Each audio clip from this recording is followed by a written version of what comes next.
శుభమస్తు కార్యక్రమంలో గృహ బలం అంశానికి స్వాగతం. గృహంలో నివసించే వాళ్ళ జీవన శైలి విధి విధానంలో చాలా మందికి అనేక సమస్యలు చోటు చేసుకుంటూ ఉంటాయి.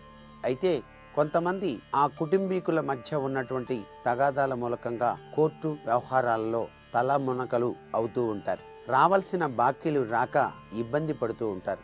ఎవరినో నమ్మి భారీగా డబ్బులిచ్చి వారు మోసం చేసి పారిపోయినట్లయితే ఆ డబ్బులు రాక ఇక్కట్లకు గురవుతూ బాధపడేటువంటి వాళ్ళు కూడాను చాలా చక్కటి లక్షణాన్ని గనక ఆచరించినట్లయితే సర్వవిధ శ్రేయోదాయకమైనటువంటి ప్రభావంతో విరాజిల్లటానికి ఆస్కారం ఎంతైనా ఉంటుంది. మీ గృహాన్ని ఎప్పుడూ కూడాను సాకార శక్తి తత్వంతో ఉండేటువంటి కీర్తనావళితో ఆ గృహం ఎప్పుడూ పరమపావనంగా ఉండాలి.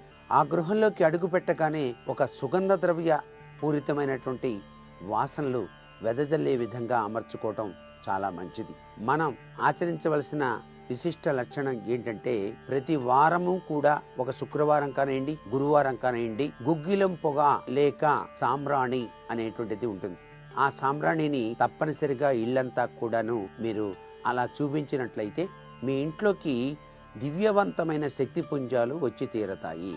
మీ మనస్సు ఆహ్లాదకరంగా ఉండటానికి ఆస్కారం ఉంటుంది. ప్రతినిత్యం కూడాను పూజలో మనం వాడేటువంటి సాంబ్రాణి కడ్డీలు కానివ్వండి లేక సాంబ్రాణి కానీ ఉపయోగించేటప్పుడు పనిలో పనిగా ఇల్లంతా కూడాను ఆ సాంబ్రాణిని చూపించినందువలన చాలా చక్కటి ఫలితాన్ని కూడా పొందటానికి ఆస్కారం ఉంటుంది. అంతేకాకుండా కోర్టు వ్యవహారాలు, మార్కెటింగ్ ప్రధాన జీవనోపాధిగా ఉన్నటువంటి వాళ్ళు తాము బట్టలు వేసుకొని వెళ్ళేటువంటి జేబులో నరసింహ స్వామి వారి యొక్క చిన్ని రూపు లేక యంత్రం కానీ ఉంచుకోవటం వలన చాలా లాభదాయకమైనటువంటి ప్రభావాన్ని పొందటానికి ఆస్కారం ఉంటుంది.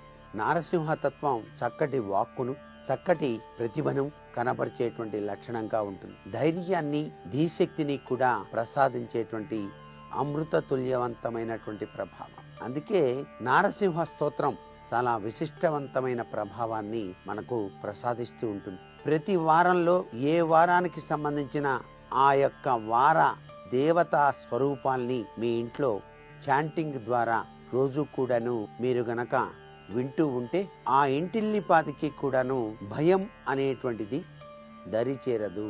అంతేకాకుండా ఈ యొక్క నరసింహస్వామి వారి యొక్క రూపు దగ్గర ఉంచుకోవటం వలన ప్రత్యర్థులు బలహీనులైపోవటానికి కూడా ఆస్కారం ఉంది.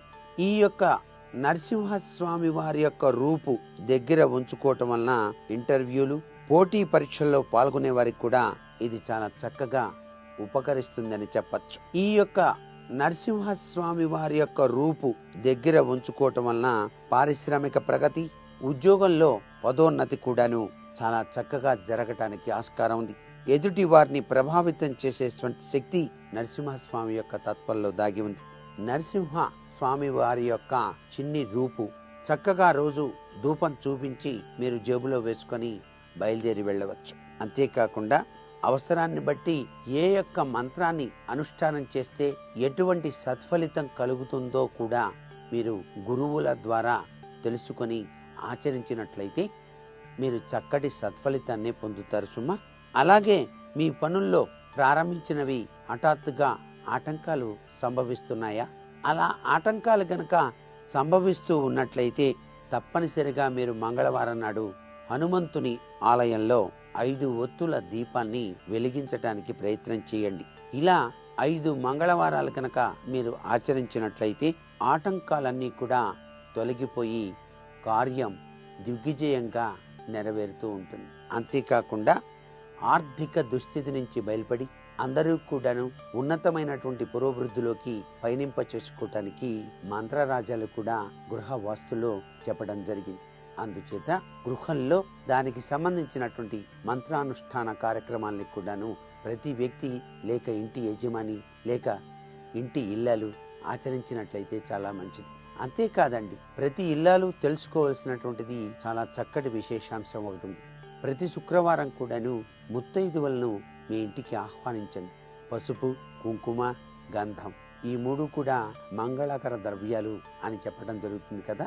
ఈ మంగళకరమైనటువంటి ద్రవ్యాల్ని వారికి సమర్పించి తాంబూలం కనుక ఇచ్చినట్లయితే వారు సౌభాగ్య కామేశ్వరీ తత్వంలో విరాజిల్లుతూ మిమ్మల్ని ఆశీర్వదిస్తారు. మీ కుటుంబం యావత్తు కూడా సుఖశాంతులతో ఉండటానికి కూడా ఆ యొక్క ఆశీర్వచన బలం బాగా పనిచేస్తుంది అని చెప్పేసి మనకు శాస్త్ర వచనంలో చెప్పినటువంటి ముఖ్య ఉద్దేశం.